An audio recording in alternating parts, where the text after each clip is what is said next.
ভারতে সংখ্যালঘুদের প্রতি আচরণের অবনতি হচ্ছে বলে মন্তব্য করেছে ধর্মীয় স্বাধীনতা সংক্রান্ত মার্কিন কমিশন USCIRF। একই সঙ্গে শিখ নেতাকে হত্যা ষড়যন্ত্রে জড়িত থাকার অভিযোগে ভারতের গোয়েন্দা সংস্থা রিসার্চ অ্যান্ড অ্যানালাইসিস উইং রয়ের বিরুদ্ধে নিষেধাজ্ঞা আরোপের সুপারিশ করেছে কমিশন।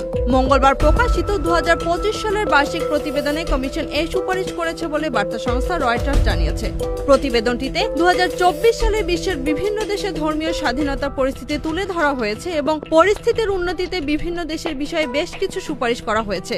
ভারত প্রসঙ্গে প্রতিবেদনে বলা হয়, 2024 সালে দেশটিতে ধর্মীয় সংখ্যালঘুদের উপর আক্রমণ ও তাদের প্রতি বৈষম্য বেড়ে যাওয়ার পাশাপাশি ধর্মীয় স্বাধীনতা পরিস্থিতি ক্রমশ অবনতি হচ্ছে।